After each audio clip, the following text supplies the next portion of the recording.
Kingdom Radio. Turn the lights off. Now watch us turn the whole world on. Now they're watching the whole thing glow.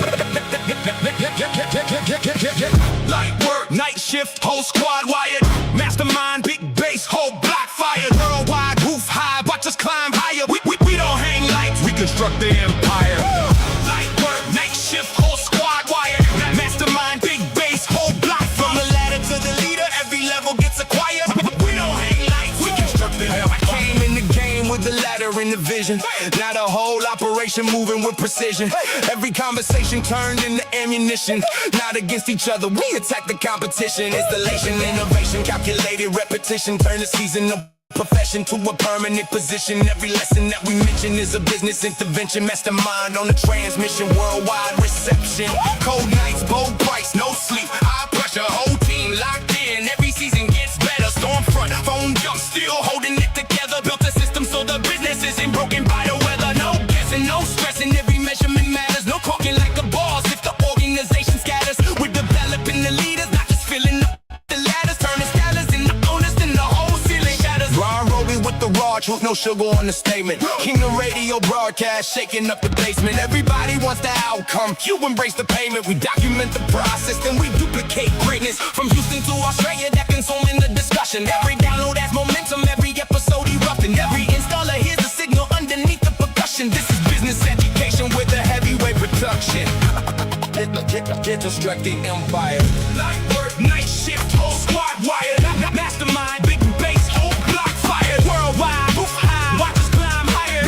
We don't hang lights, we construct the empire. No sleigh bells, fake smiles, matching sweaters in the lobby. Way discussing real payroll, real cruising, real problems. How to price it, how to sell it, how to build it, how to solve it, how to turn a pickup truck into a company with options. This ain't contained for attention, it's a blueprint for expansion. Take the wisdom from the veterans and put it into action. Every failure gets examined, every victory is traction. We're not chasing entertainment, we're producing transformation.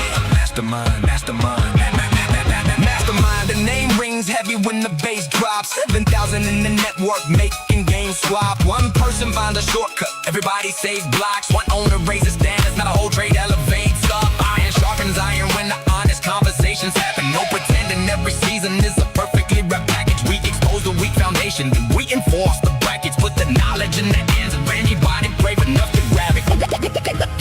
Brave enough to grab it. Different time zones tuning in when the live stream starts. Different accents, same ambition, same entrepreneurial heart. Every city has an installer trying to master the art. Now the world is getting smaller every time we press record. From the back roads to the skylines, every market has a fighter. Every family has a reason that they need the future brighter. Take the struggle, take the sacrifice and turn it to a lighter. Then illuminate the route for every installer coming behind us.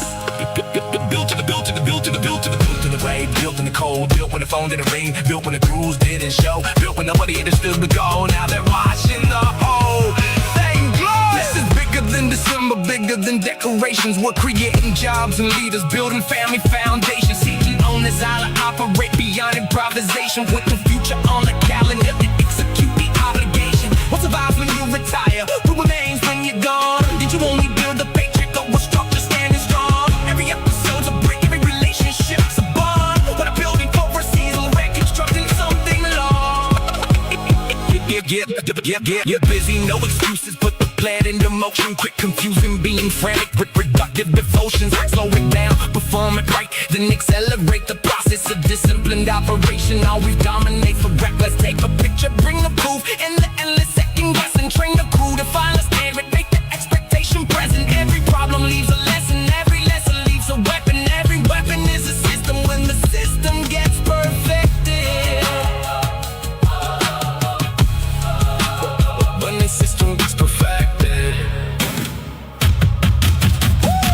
light work.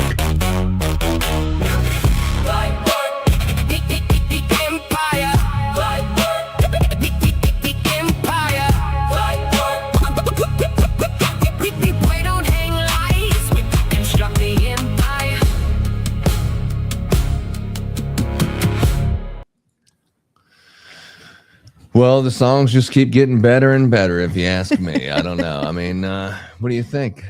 Yeah. Light work. Light.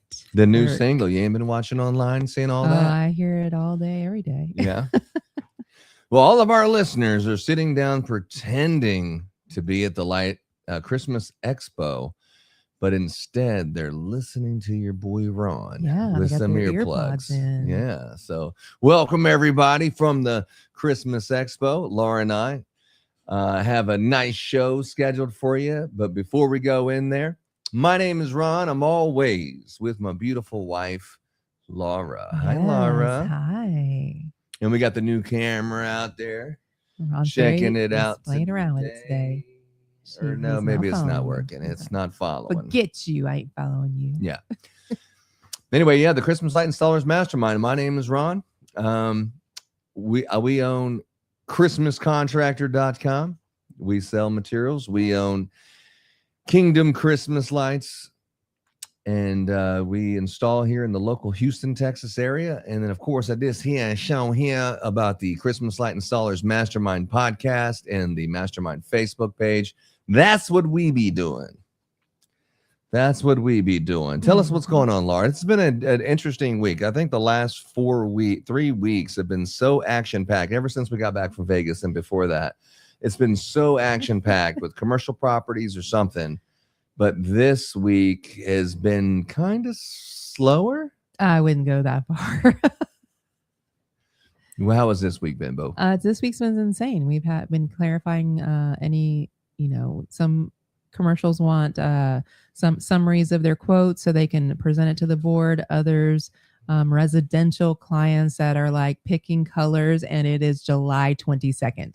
It is July 22nd. Oh. Residential is like, okay, I think I want to do this, and I'm thinking these colors. Can you show me these colors? I'm like, you're a residential customer. What the heck is going on here? And then we're getting the warehouse together, and it is steaming hot outside. I mean, it is hot.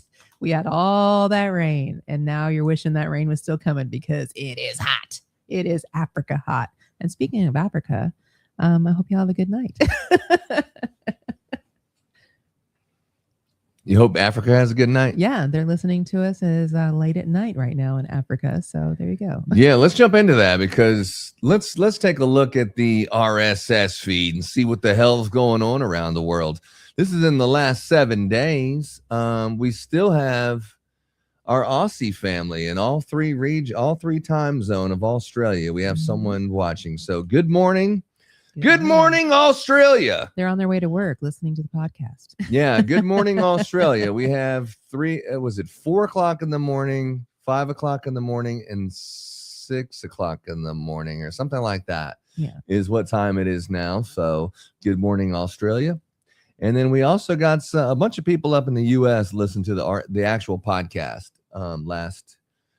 over the course of the last 7 days. And we got some people in the UK listening. We got some people in Africa and India. So thank you for all of our listeners. We're actually increasing on that.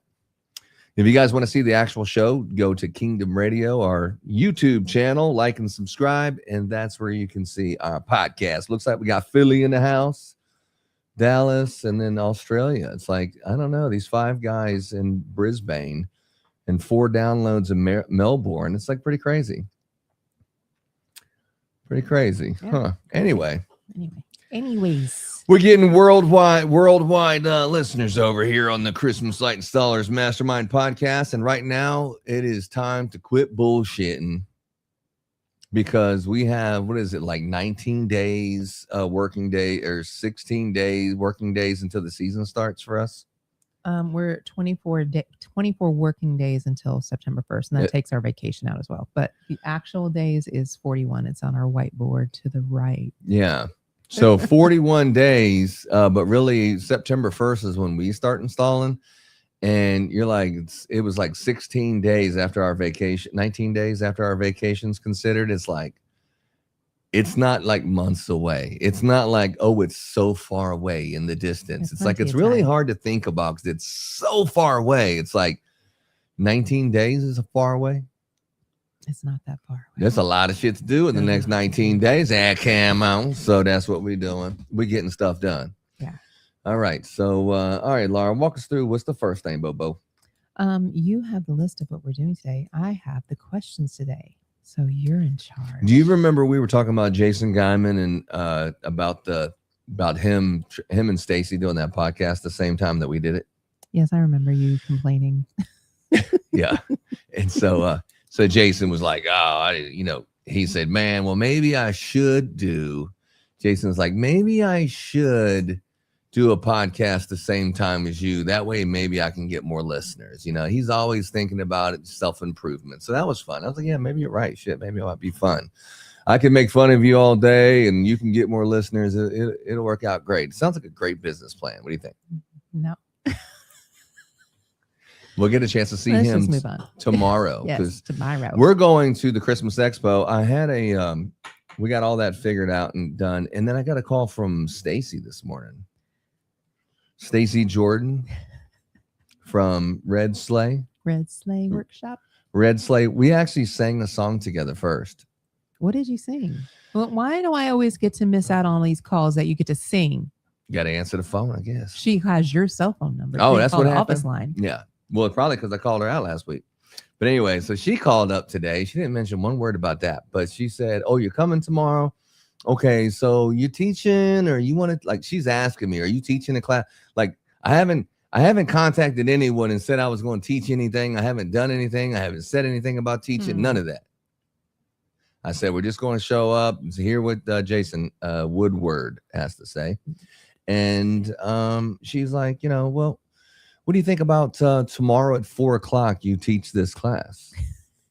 And so this is like less than 24 hours away. I was like, yeah, let's do it. Yeah. So your boy Ron is going to be teaching a class at Christmas Expo, the trends in the new trends in the Christmas industry.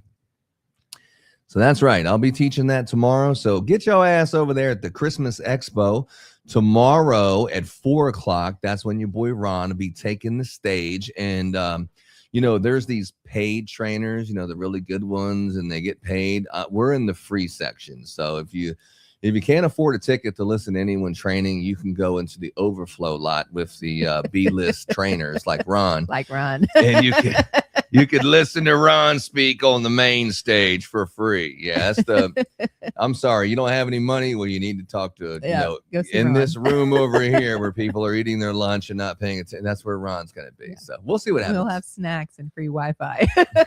Yeah, exactly. Yeah, exactly.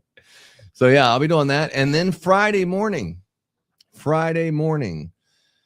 Laura and I will be on the expert panel town hall where we'll be answering Christmas questions, I think, with experts like Stacy Jordan and her boyfriend or husband or whatever the hell he is, Patrick. I talked to him this morning for the first time.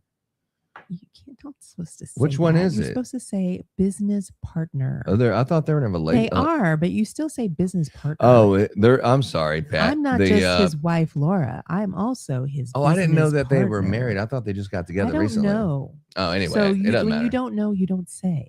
Okay, then what I should say is Cállate. her business partner was on the phone this morning, and There we you cut go. it up like men do, Mm-hmm. and stuff. But he was hot on some illumination stuff. He was thinking that was going to replace Christmas lights, like the little projection, the AI projection. I saw that one with the dancing people that they're putting up for Halloween. It's Yeah. pretty freaking cool. It is pretty cool. So anyway, we talked about that, and we'll talk about that more in person tomorrow in Dallas, Texas. So we're also going to have Ashley with Certified Lights. also gonna be on the Ashley, panel with it's us. not Ashley Bowser, it's Ashley Garber now. Yeah, so Ashley Garber, we'll be able to hang out with her. She'll be on the expert panel. She's with Certified Lights, so that'll be fun too. So we'll be on there with all the ladies. None of the men gonna get a word in tomorrow or Friday. Okay.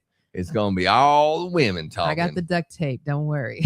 We got all the women talking. And speaking of, I have a ridiculously smooth voice. You know it. Because I'm a smooth criminal. Yeah, we are in the wrong line of work for sure. Yeah, Laura, she's got this the smoothest radio voice, I would say. Yeah, I could just listen to her talk all the time if I wasn't talking, cutting her off. I could listen all day. True that. What's up, Job? All right, so that's what we got going on. Oh, we have 2 comments. Yeah, get her done, son. Armando called yesterday. Believe that? Yes, I do. He said, first of all, don't ever come back to Las Vegas without calling me first, because it's only a 6-hour drive. He said it's only a 6-hour drive, and I'll drive out there and meet with you the next time you're there. Huh? Is baseball season over? Well, I was just talking about how he said he would drive out and meet with us. I was like, all right, then, Armando, I don't think we're going back to Vegas. That was kind of weird. We were there 2 times in 6 months, but we don't normally frequent Las Vegas. I'm not into gambling anymore like I used to be when I was younger. He's been redeemed. Yeah. I saw the light. I've been baptized. Yeah. So no more gambling for your boy Ron. But we did go for the wedding, and then we also went the other time to look at Christmas lights, which was weird because everyone's like, "You're here to do what?" Like, I'm just here to see the Bellagio, and I'm here to see the observatory and the Christmas. And I was walking around trying to see what Christmas decorations people had, which most of them barely had anything. There was quite a bit. They had like a tree up and some really bullshit like that, but it wasn't like extravagant like the Bellagio. That was like the most beautiful place I've ever seen on Christmas. It was like Christmas morning, being around the tree and opening up gifts and seeing that Santa Claus came. It was like that walking into the Bellagio Observatory. It was freaking unbelievable. Am I right? Yeah, it was gorgeous. And it's also nice. This is an important point right here. It's also nice to go into anywhere around Christmas with a pocket full of money. That's fun. Christmas is fun with a pocket full of money. Christmas is fun. When you're broke and you ain't got money to barely pay your bills, much less buy some Christmas presents, Christmas isn't as fun. I mean, it's point blank that damn simple. Having money during Christmas time is fun. And if you're in the Christmas business, all the Christmases could be the best Christmas you ever had in your life because you actually have money for a change, and more money than you probably are used to having. And that's what the Christmas light business has done for me every single year that I've been in it since 2012. And it continues to be so much money that we don't have to do anything but Christmas lights and actually focus on Christmas year round. And we're one of the few people who do that, but we love Christmas. We're not in it for the money. Okay. We're in it because it's what? Uh-huh. We don't do it for the money. What the hell are you talking about? It paid for our house. It paid for our warehouse. No, I'm saying is I didn't get into the Christmas light business because I just wanted to make a bunch of money. I got into the Christmas light business because I love Christmas and I like installing lights. I like talking to all these customers. I like the complicated projects of running 7 crews and 8 crews and 10 crews. And I love the logistics. It calms me down. It's like I was born to do this, like a cattle dog when you put them out in the field and they start rustling up the cattle, even though they've been in an apartment complex for the last 6 years. They've never even seen a farm. They go out into the farm for the first time, start rounding up all the animals and stuff. I was born to do this. And I think you were too. I mean, a lot of us, not everyone was, but I think you were born to be into leadership. If you feel that calling, you already know the steps to make. Start taking those steps, get with some of these veterans and start applying it. Yeah. Right, Bo? That's right. But I didn't get into it for the money. This is like bringing the light and providing the light is like a ministry. Being in the Christmas business is like a ministry. There is money, but we don't do it for the money. We don't do it because it's not like us. We have some friends that are Muslim that are in the Christmas industry. They obviously are doing it for the money, right? There's no Christ Mass Christ, more Christ, right? Emperor Constantine bringing up Christmas. That's what we're all about. We're all about more Christ. What is so funny? I'm listening to you. Talking about Job? Yeah. No, but that's not why I got into the Christmas. I love the Christmas business. If I was into another business and made good money, I mean, you ever seen someone who's happy, but they're really not that happy and they start telling you money and everything? Because, imagine being a defense attorney. That would suck. You make a lot of money, but shit, you got to sell your soul to the devil to get it, and that's one of those things. Once you sell that soul, you can't buy that shit back. It's too expensive to buy it back. So I love Christmas lights. I don't, what's so funny about it? Break me in on what's the matter with you? You didn't even have any caffeine yet. Yeah, I did. Do you need this take you down drink? This is a recess. You want that? Nah. This will bring you down. No. So anyway, I'm going to be I'll speaking I'm going to be speaking tomorrow. I think you're just nervous about tomorrow. Christmas Expo. Yeah. Let's look at some pictures. Let's look at some stuff. Let's What are you looking at? Let's look at some stuff. Let's see if we got some. I do love Christmas, and I have loved the industry that we have been in all this time. If we didn't make any money doing it, would I be doing it? Probably not. No. I'd have to be working a 9-to-5er. Yes. Oh, this was such an exciting envelope to open this morning. Yeah. Guess who got their passports today? You notice how there's 3 of them? Guess who didn't get a passport today? Ron has a sad old birth certificate. Yeah. So basically, when you say, "Hey, I need a new birth certificate from Virginia," they used to send you a piece of paper and they say, "Hey, this is like a birth certificate. Like this is the same thing. This is how we do it. You don't actually get another birth certificate. You get a copy of the birth certificate." So I've been rocking with that one for like 8 years. And then finally they were telling me at customs, they're like, "Look, I don't know how the hell they let you on that ship or whatever you did, but you got lucky. I'm gonna let you back through here, but I wouldn't be traveling with that piece of paper that's a picture of a birth certificate." And I was like, "But that's what they said in Virginia. Remember, they said that a copy of it was a legitimate one." So finally, I just received my actual, real, authentic birth certificate, a new one. We received that the other day. Yesterday. So I have a birth certificate and everyone else has a passport. So your boy we just Ron's a came in little today. bit behind. So we all got our little passports. I'm really excited. Now I can go wherever I want. Well, I'm leaving the country next year. As soon as Christmas is over, we're fleeing. We're fleeing the country. So someone better get your buddy Ron's passport in check. I need to get out of here, the country. Get out of the country. We're going to Italy for your buddy Ron's 50th birthday. Yeah, we're going to Italy. That's the plan. I've been looking at those airline tickets, and I'm like, "Ooh, that's a lot of points." And ooh, if I didn't have How much points, are they? Well, because your girl, it does not sit in economy. It's like $6,000. It was $6,000. It's $6,000 for first class lay down seats, the whole kit and caboodle. If you sat in economy, it's $900. It's pretty significant. We're sitting in economy then, it sounds like. And business plus, which has a little 6% incline on the seating, it's about half. It's about 3.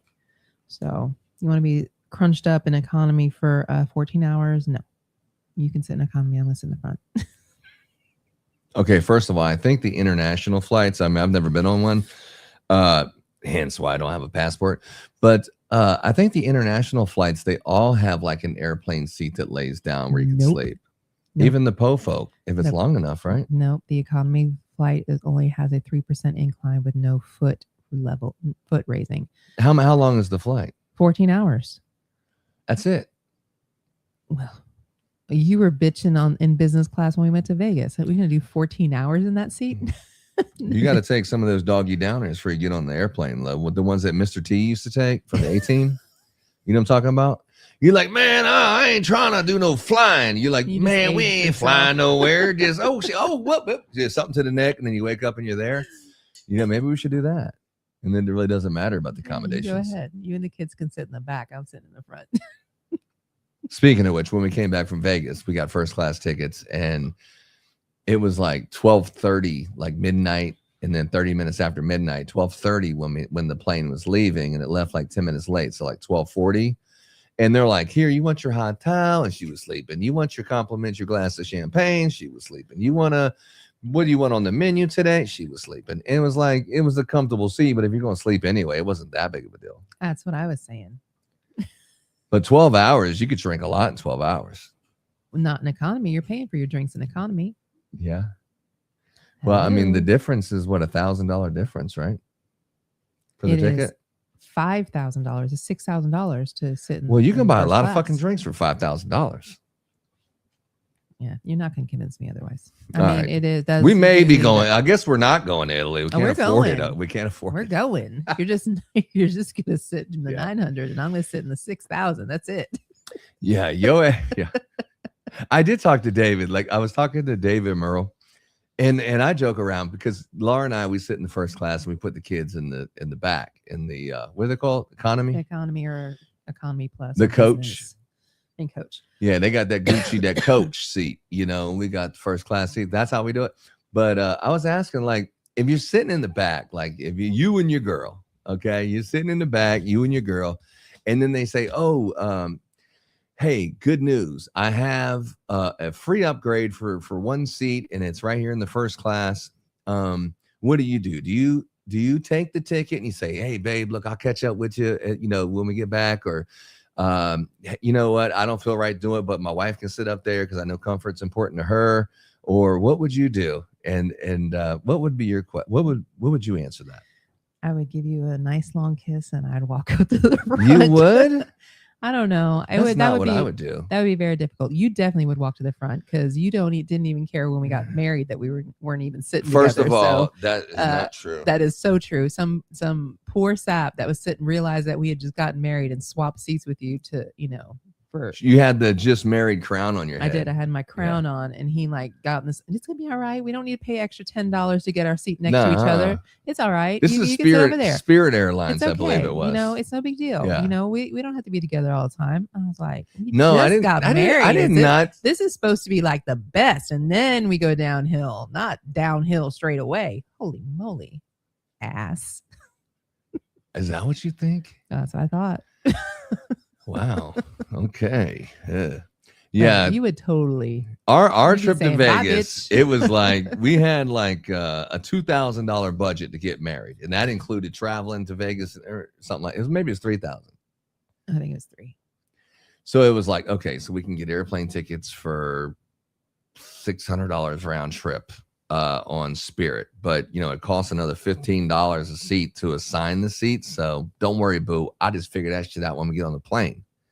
We'll just maneuver these seats and see what's going on. But when we got on the plane, the damn thing was packed, and I was in one aisle and she was like over here, and it was like, oh well. And then it all worked out just like I said. But right. Only because of the grace and love of another human being. Ye have little faith. Ye have little faith. Whatever. Anyway, if you got a We free pulled that off though. upgrade- We got married in August 15, 2019. Very good. We got married in Las Vegas, and it was fun. We were there for 5 days on a $3,000 budget. We were. We actually got the timeshare, stuff where we went to Trump, Whatever Trump Vegas is called. the Vegas hotel they got, and it was something about you have to listen to some kind of spiel about them selling you some shit, and For then they an give hour and you a half. 3 days. We Yeah. got 3 days. So we got the 3 days, and then on the days we were going to get married, then we just rented an Airbnb for 2 nights. We did. And we had it at this very nice Airbnb and this very nice pastor. So that was cool.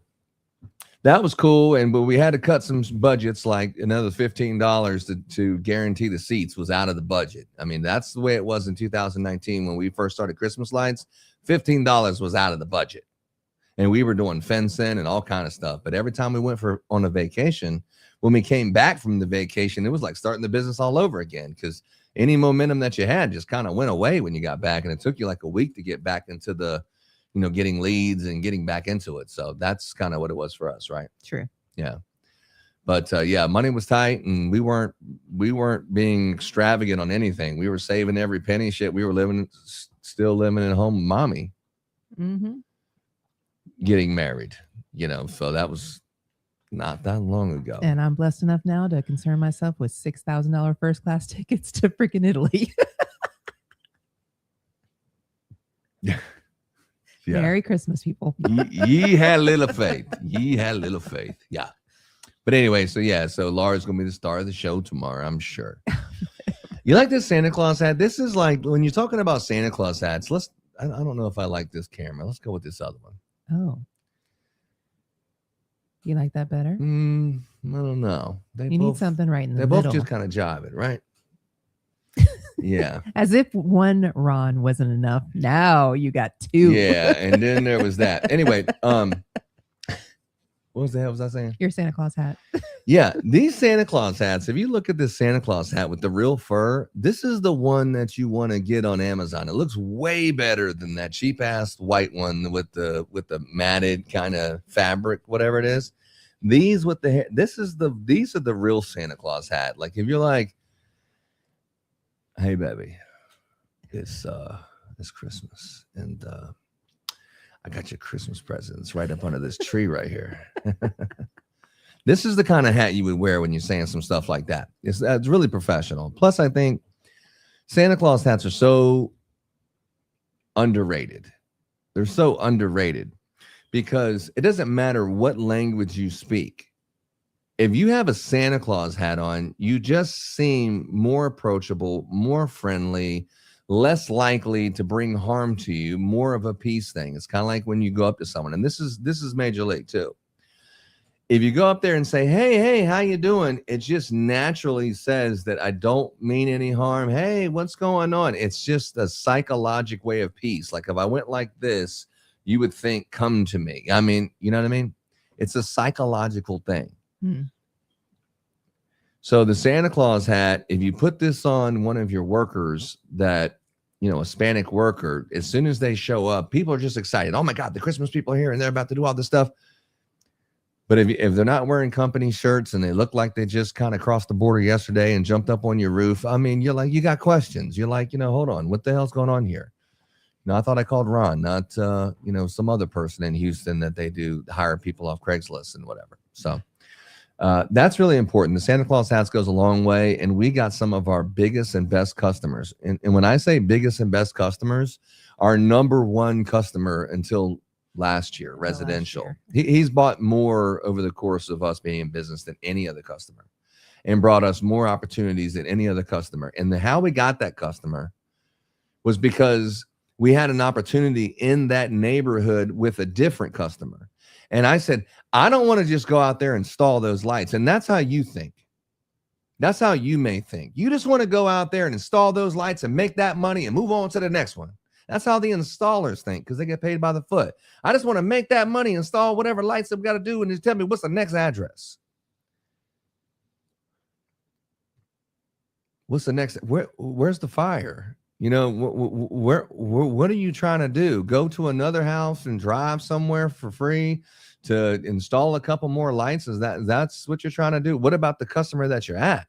What about this is a $6 million house and all these houses in this neighborhood are about the same or if not more, $30-40 million houses in this neighborhood. You have an opportunity to do one. Where are you in a hurry to go? When you have an opportunity like that, why are you wasting it? This is the kind of thing that you cannot even send a person out there if they don't think the right way. I need pictures of this because none of your houses look like this. This is an opportunity that you've never been trusted with until this moment. Now, what are you going to do? Send some half-ass installer over there to rush through it and say it's done and what's next? Because no. That ain't how we do it. And that's not how you do it if you want to be successful. We went out there with 7 or 8 guys. So that would be like 3 crews where they're all working together for a big mansion thing. Everyone has company shirts on that says Kingdom Christmas Lights, right, baby? That's right. Yeah. With the QR number, we have Christmas music playing. All the workers all have Santa Claus hats on. We're playing Christmas music. It's an experience. It's an actual experience getting your lights installed by us in November. Prime time. Kids come out. Workers all have Santa Claus hats on and all these things are happening. And the head Santa is over there, managing his elves from the South Pole, all that kind of stuff. in that experience, this other billionaire customer was walking his baby in the baby stroller. And as soon as they seen that, it had nothing. They were using like another big company here in the Houston area. I won't mention. Normally I do, but I won't mention who they are. But they lost it over service. They lost it because there was a problem and they just didn't want to come back and service it. And it was a $25,000 every single year. It's $25,000 to put lights on his house, just the basic stuff, and they lost that. And then as soon as he seen that we had these Santa Claus hats out and we had that experience, it was like, you're my guy. And that's how we do it. Okay. These Santa Claus hats are way underrated. Am I right? I agree. Yeah. Warehouse workers, everything. You go into 7-Eleven, you go into a store and you got a nice Santa Claus hat on and a smile. Everyone's just like, hey, like, it almost feels like your family in a way, because you got the Santa Claus hat on. But if you take the Santa Claus hat off, you're like, hey, what's up? What's going on? You're like, you don't look as cool. You don't look as cool. And you definitely don't look very inviting. Yeah. Less festive. Huh? The reason for the season, the Santa Claus hat. Do what? Less festive. Yeah. You just, we got questions. We got questions about you without a Santa hat on. Anyway, so get yourself some Santa hats. Make sure it has the fur on it from Amazon. There's a bunch of different ones. Don't get them cheap ones. Get the Mac Daddy Kingdom ones. All right. Even though the workers might like the cheaper ones because they're cooler and it's not so hot, especially in the Texas heat, get the thick ones anyway. Yeah. Believe me. We have certain properties that they are absolutely mandatory. And I'll tell you another thing that you get tips. Okay. If you put your Santa hat on, when you go to the job, you're more likely to get a tip from the customer than if you don't have it on.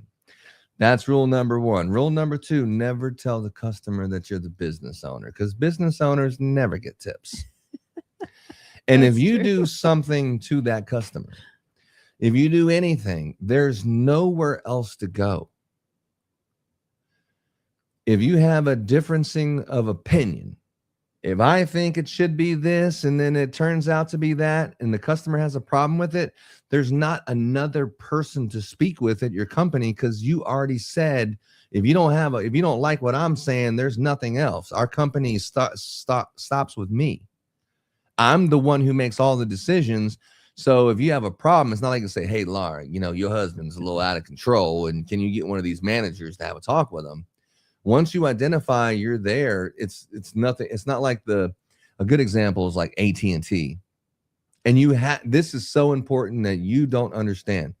I'm not going to say this person's name, but he works at this other big company. You think you're eliminating steps, but these steps are there for a reason. Like AT&T. This is very important, Laura. Okay. Something happened with your cell phone bill.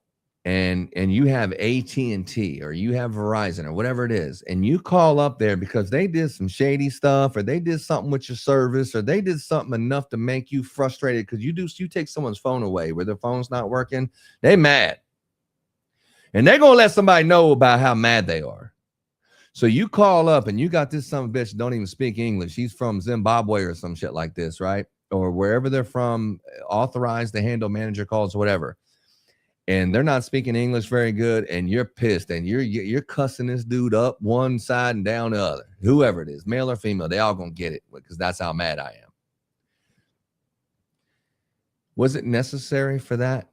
Maybe, because they eventually stop pushing buttons and stop broken English talking to you, and they transfer you to someone else who speaks a little bit better English, but they're still not a manager. Then you go through and you explain that story a whole nother time to this other person that maybe is approved to handle manager calls and they acting like a manager, but they have no permissions to fix the problem. But you're like, well, what do you want? You're like, well, I just want you to fix this damn thing, and he done screwed me over and blah, blah, blah. Okay. And after you done cuss the second person out, now you're on to the real person that speaks good English, and her name is Erica or his name is Dave, and he's in a local office, and you're just like, he's like, hey, you've been yelling and cussing these son of a bitches out for 45 minutes, and finally you get onto the phone with Dave or Erica or whoever, and they say, hey, how you doing? Welcome to AT&T. Yeah, how can I help you? I understand there's been a problem, and I just spoke to Xavier and Ahmed, and they just passed me up. I mean, Al, and they have American names. Al and Dave, they sent over your information, and I understand that you're upset. What can we do for you, Mr. Roby? And then you're like, oh my God, if I could have just talked to you the first time, I'm just looking for half the month it didn't work. Well, how about I just give you take the bill in half, and how about we send you $200 of this, or how about I do this? And you're like, why couldn't I speak to you from the beginning? How come I couldn't just talk to you in the beginning? The problem is if that was the first person to answer the call, you never would have got that. You had to go through the process of getting mad and screaming at this person, then getting transferred and explaining yourself again and again. And then the third time you're explaining yourself to this person who actually can do something about it, it's very easy. And you're not even yelling at that person. You're just exhausted from fighting, tired of fighting, and you're ready for a solution. The person's super nice. All the things that were wrong with the other two people is not wrong with this person. Super nice, and it goes smooth. But that's the process you have to go through. You cannot have that person wasting their time getting yelled at and cursed at because you're not doing anything. You need these kind of punching bag system until you get to the business owner, to the person who can do it. If you talk to someone who's the head of the chain, there's nowhere else to go to fix a problem. So you never want to present yourself like that, even though your chest is up and you're like, I'm the business owner. So that's a major league thing. The second thing I'm going to tell you is a lot of people don't realize this, and this is major league, is the service technician. Let's go back to AT&T, and let's go back to Verizon or one of these things. Let's say you have a TV service. You had a TV service hooked up in your home, and when you're on the phone with the customer, the salesman's on the phone with the customer, they may say something along the lines of, yeah, so what you're going to do is you're going to get great service, and we're going to install it. And how many TVs do you have? Oh, you got 5. Is that additional charge? Oh, no, we can do up to 7 or 5 streams at once, or no, it's no problem. Just sign the paper and we'll deal with the rest later, right? So you might say some things that you had to get the sale. I mean, that's your job to get that sale. So you said some things, okay? Then the installer comes out. The installer comes out and he'll say, man, no, ma'am, I'm sorry. It's $75. We give you the first 2 rooms for free, and it's $75 for each one. And I got to, charge you for these 3 extra outlets or something. And then you're like, no, but the salesperson told me. And then the installer makes the worst mistake in the world. And they say, oh, well, them salespeople, they're always selling stuff and they're always saying this. And you don't realize what you're actually doing is you're talking shit about yourself, because that's where you work. You're saying people who work here don't know what they're doing. People who work here are liars. People who work here don't really take, integrity when they're speaking. That's what you're saying, even though you're like, yeah, I'm really great, and this other person's an idiot and they lie, but I'm a really good person. So let's say bad about him and let's say good about me. You're just such an employee mindset. You don't realize what you're actually doing and how you're discrediting the company that's paying your bills and that you work for. That's not a word track that you say, but most corporate America, that's how it works. Another one is the installer installs it, and then all of a sudden, you're never going to guess this, there's a problem. And so now you have to get another installer out there that's a more advanced installer, and he's doing trouble calls and fixing things. Then he comes out to your house and he says, oh, well, I see right now what the problem is. See, what it was is when he hooked up to this and this and this, he should have went and did these things, but instead he did some half-ass stuff, and that installer really don't know what he's doing. He really kind of messed it up. But don't worry, ma'am, because I'm the one that really knows what I'm doing, and I'll fix it. All of those words, even though they're true, maybe they're not helping out the company. And there might be some people that actually went onto this podcast already and liked it, and I've already commented here, and I'm talking to you. Or maybe I'm not talking to you. I'm talking to us. Okay. When you start talking smack about this other person who's associated with you, You're not elevating yourself like you think you are. You're not saying, oh, well, that person's a big dummy. And that therefore, by default, I must be better. I must be a better version of a human being than this other idiot. And let's all talk smack about him so I can make myself feel better. That is not the way business works. That's how teenage girls work. Drama. That is not the way business works. When you talk smack about this other person, you're just discrediting yourself. You're just saying that I work for a company that hires people that have no idea what they're doing. That's the hiring process here. The person who comes to your house first, I wouldn't trust any of them from this company. I wouldn't trust the salespeople or the installers. I'm the only one who knows what I'm doing. Even though that may be true, the fact that you said it says you think small and you're really not a team player at all. You are the problem. Even though you're probably the best and have the most talent, it's your mouth. You're the problem. You're the problem and you're really the cancer. But anyway, I'll get off that high horse. I just wanted to share that with you. And that's really important information to make sure that when you're running your company, loose lips sink ships. Is that what they say? When you're running your company, discussing business of, where's the other install? Well, fuck, he got fired. Yeah, he came into work drunk and Ron fired him. And man, they got in a fist fight out in the parking lot. And he told me, hey, John, why don't you just go take care of that job where I go kick his ass? Like you don't tell the customer that stuff. And you don't tell the customer the other stuff, even though it's true. It's not your job to fill them in of what's going on behind the scenes at the company. Not if you're the business owner, not if you're a worker, not if you're an installer, not if you're a salesman. Your job is to put a positive foot front, even though your company is just straight fucking garbage. Oh my God. You don't say that. You don't say, oh my God, everyone walked out and quit and shit. We already got 30 people calling us saying we can't get to it. Now, you don't say that.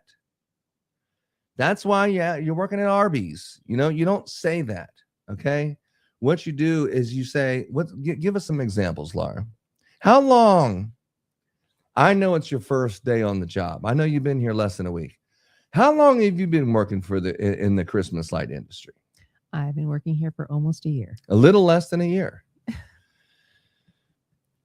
I'm on my second year because I started in November and here it is January. You know what I mean? I mean, there is a way to tell the truth. You know what I mean? You want to tell the truth, but you want to say it in a way where you're just like, oh, I'm sorry that you had that bad experience. Let's see what's going on. Okay, I found the problem. It's no big deal. Even though when you get back to the office, you're like, man, let me take some pictures. Here's what really happened. You don't tell the customer that. And I'm sorry that your mama and daddy never told you about this kind of stuff or you never learned it from anyway, but your buddy Ron's going to lace you up on business knowledge. Okay. Business knowledge. That is business knowledge. All right. Anyway, what else? Let's go back to some pictures. I kind of got on a rant there. I mean, you sure did. It must be the Santa Claus hat and the energy drinks. Let's go back here and see what we got. All right. So we had passports. Do you see this wreath? It is very nice. I think it's huge. Right in comparison to you can see like through the wreath because the table was so short, this part of the wreath is like falling off the table. It's an 88-inch look how big that wreath is. It's like 88 inches.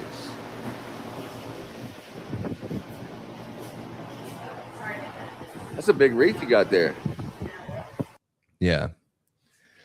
Yeah, huge wreath. So we have a bunch of new products. That's what we've been doing this week. We've been unloading. Well, I think we received them like a week and a half ago. Right before Vegas. A month ago. Mm-hmm. So we had just now breaking it out. We had one installer that's a good friend of ours, he's a young man, but he decided that the Christmas business wasn't for him, so he dropped off his 30 properties and 2 little commercial properties, and he dropped off all the materials and stuff. So we had 2 pallets of that we still don't have, like what customers they belong to. And he's like, man, I don't even have some of their got addresses. I got text messages. I got texts for some. I got a phone number for a couple of them, and then I got It's like, no wonder you're fucking out of business. You don't get an email address from your customer. You don't have any kind of like, take your business Address, seriously. their, information. He's like, well, they all got my cell phone and they just text me how much. I say 400 and then hopefully they'll pay me cash when I get there. It's like, you're not going to scale. I do appreciate this young fellow. He's a very hardworking guy and stuff like that, but you get scared of the customers. You get scared of, they might not want me asking for their credit card information. So I don't feel comfortable asking for their social security number. I don't ask them, their marital status. Not that you need to ask for all those, but when you work for certain companies, I mean, you're doing a buying power analysis, and that's the information that they have to put on that sheet.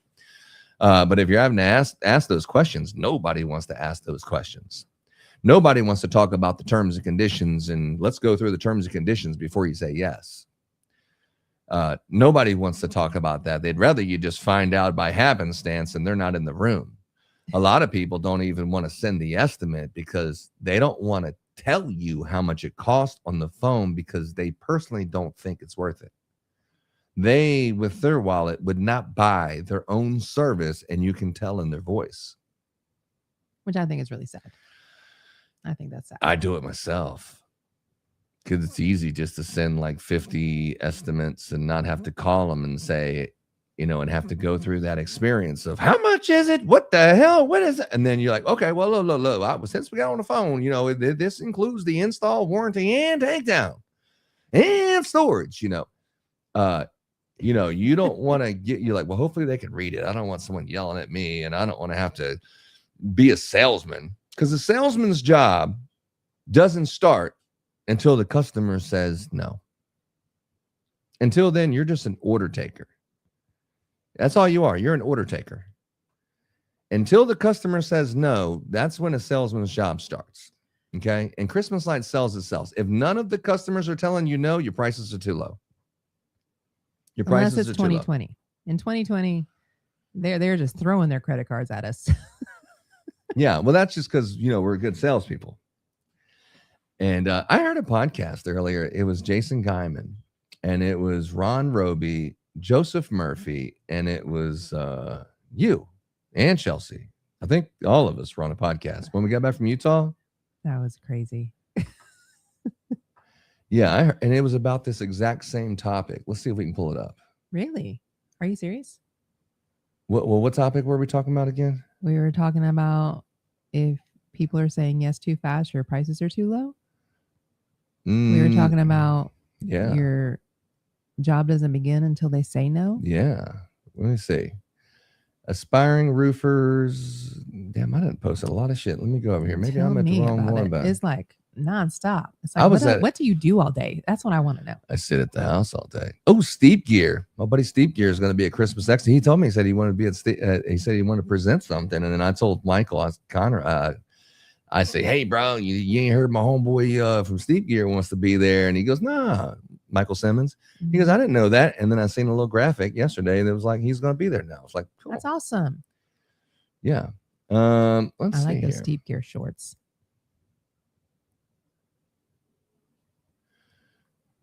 Oh, here's something. I got to pull this up. We got to talk smack about my buddy here. Uh-oh. All right. So look at this right here. This is our new welcome message.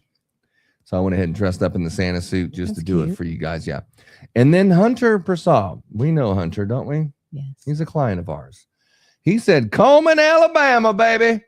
Coleman, Alabama. 4th year. My biggest goal for the year is to spend more time with the family around Thanksgiving and the holidays and be more present with my family throughout the crazies. Yeah. So if you're in the Christmas light installation business, your goal should not be to spend more time around your family around Thanksgiving and the holidays. But I don't know. Whatever. Let's see. That must be... Oh, that's us right now. Holy shit. All right. So what am I doing? Where was it? Yeah. Thanksgiving week is the busiest week of the year. It is insanity on steroids because all your HOAs are ready for their greenery. I don't know. I'm looking for... I don't know what you're looking for, so I can't help you. It was of Guyman. Yeah. It's just, is it this Oh, one? there you go, right there. Oh, yeah. This is Guyman saying that 2020 was the hardest because he wasn't in the industry, so he doesn't know. You literally started from zilch, and you even started not in a really good time either. It's not like the market was going crazy back then either. When excuses, and if you get excuses, you're seldom good at anything else. but you literally started from zilch, and you even started not in a really good time either. It's not like the market was going crazy back then either. When you started, 2020 was awesome. So Awesome. I'm gonna let him make it. You know, you can excuses, and if you get excuses, you're seldom good at anything else. I'm gonna let him find an excuse. You know. You see, that was just the three of y'all because there was no room for me and Chelsea. Oh yeah, I forgot. It was just men only. Yeah, there was no all the room men with were all hanging those out. mountains. All the women weren't allowed to hang out. All right, so what else we got here? We got so we have the big old reefs. This is 80-inch. We have a 72-inch, an 88-inch. These are perfect. And we got these new sprays in. Got a hell of a deal on these mixed pine sprays. Mixed noble, baby. And these, look at this. This is a foldable sphere. This thing is actually well constructed. I was surprised. It is very nice. It does arrive flat, and then you put all the little circles in the teeth on the top, and then you screw in the bottom and tighten up. It is actually very nice. I was very pleasantly surprised. Yeah, me too. I was like, wow, man. I like these glasses too. These Where's Waldo looking glasses. Yeah. So yeah, these foldable spheres, we got them bad boys. And I think that's the end of the slideshow. Didn't do a picture of the snowflake? No, I didn't get a pic. Oh yeah. Oh, this is Santa in Tomball. So if you live in Tomball, Texas, Santa was there the other day. He visited a store. This is like beach Santa. It is beach Santa. Yeah. I like the overalls. Yeah, and then our new Y Kingdom directory. One platform for every business, customized for each business. So anyway, that's a 2027 thing. We don't need to worry about that. But we will be having people on our directory next week. So be looking for that. You can go onto your design studio and start doing estimates. Laura actually had problems yesterday with the current tools that we use that we're going to call those legacy tools. We were using Strander for photo renderings, and it was a good service. You got to, you can just make something, get an image, and get on about your business. But what happened? It was glitching. I had a lot of technical issues yesterday, but yeah, I couldn't add 3 colors because I do love showing people red, white, and green, or multicolor. Or, but it's okay. Another one is what's another one? It was Jobber. So we were on Jobber, and Jobber's tripping, and it was just like, Ron, you coming up with a solution? Get your ass busy. What you going to bed at 2 a.m. for when you can stay up and get this stuff done? I do love Jobber though. I mean, I'll be looking forward to getting everything all in one, but I do like Jobber. I like the freedom it has given me over the last 5 years. Yeah. Tyler said that their discounts are amazing. That was back when we were talking about AT&T. Oh yeah. AT&T. So you're behind. Yeah, we don't rock with AT&T, right? Yeah, we don't roll with AT&T because we live out here. We're just straight rednecks and they got T-Mobile. T-Mobile is the only thing that works at our house because we live so far. It's like a 1 mile by 1 mile block around our house that AT&T and Verizon doesn't work.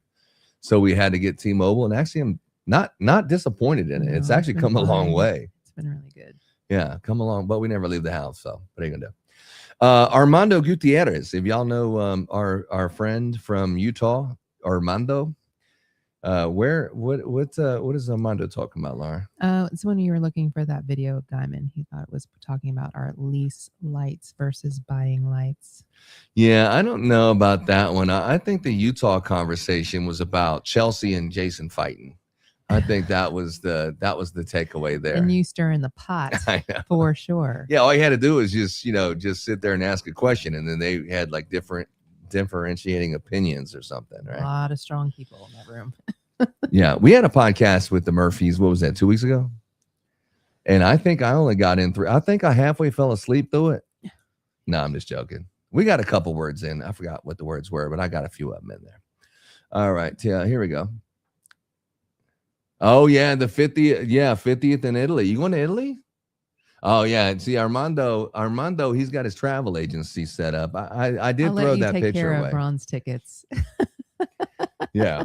No, Armando I'll says take you care of don't my need to go own. first class, Laura. He's got this one that leaves 2 a.m, but it goes to Africa first, and then it circles back around to Australia, and then You do leave late a week at and a night. half later you land in when it's time.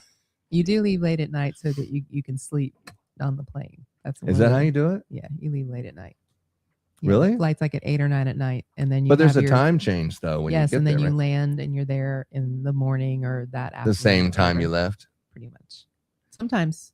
So if it's a 12-hour flight, you pretty much can fly as fast as the time zone, right? You got the time change. They're already into. Well, they're in the. You'd be into going tomorrow or backwards. tonight. You're going backwards. So So you're going to lose a lot of time getting there, but on the way back, it'll seem like it only been 30 minutes. yes. But you get there, you leave that night, you get there that next a day after the morning or whatever. It's some weird, I don't know. And don't ask me right now. I don't know. I didn't figure all that out. I just saw that you leave later in the evening and then you get there in the morning. But I didn't know if it was the next day morning or 2 days later morning or how the crap that works. But yeah, so that's that. So let's matter. start crossing off some shit. So we received like 10 pallets from a friend of ours that was going out of business and liquidating, and we got some pretty cool products. We went through 3 or 4 of them yesterday, and we'll have some more, so stay tuned. I'll show you those later. We'll have those posted soon. The Light Work, our new rap song. You might have seen Laura dancing on the rap song, or it probably was me. It's probably Ron. Yeah, with my Santa hat, acting like I got some money. It just so you know, I'm not like that in real life at all. But the video was kind of cool. The RSS feed, we did cover all the people who are following us around the world, which is very surprising every year. I do look at that now. I start looking at it like 2 times a week, and I'm like, has anyone watched from Australia today? I'm like, oh, they're okay now. They're all watching. Okay, good. They're all watching. We talked about Stacy Jordan calling and making sure we're going to be teaching. Let's see the passports. We got that one. All right, Christmas Expo. Okay, Christmas Expo. Now we've been to some conventions. A couple. When are we leaving for this one? Let's talk about that. Now we were talking about leaving at 4:00 tomorrow morning, but Laura's like, how about we leave after the podcast and go tonight? I like sleeping and getting up and having my coffee and then going into my day of whatever. But I can sleep in the car. I don't care. Yeah, so we have to leave. We have to wake up at 4:00 in the morning and leave here at 4:30 so we can be there by 8:30 with enough time and be able to hear Jason Woodward do his keynote speaking at the very beginning. I guess they're trying to get everyone there early, so they're there for the other stuff. It's a smart move on their part. Yeah. So agreed. I'm like, yeah, because if he was speaking at 2, I'd be like, all right, dog, I'll be there about 1. About 1. Yeah, 1:30. See what's up. Maybe get some lunch. Yeah, they're like, we get want little Torchy's tacos and then go skipping in there, ready to go. Yeah. So, but I had said, hey, Jason, give me a call, man. Let me get you on. And he must not have heard me. Jason Woodward, holla at me. Let me get you on the show. Say his name right first. Yeah. That always doesn't work very good. You're mispronouncing people's names.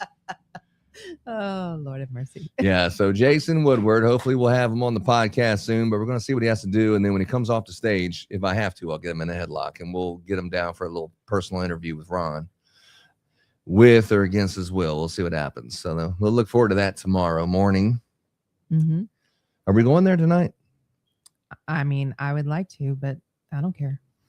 Yeah. I'm not so driving. I'm presenting. What do you think I should talk about?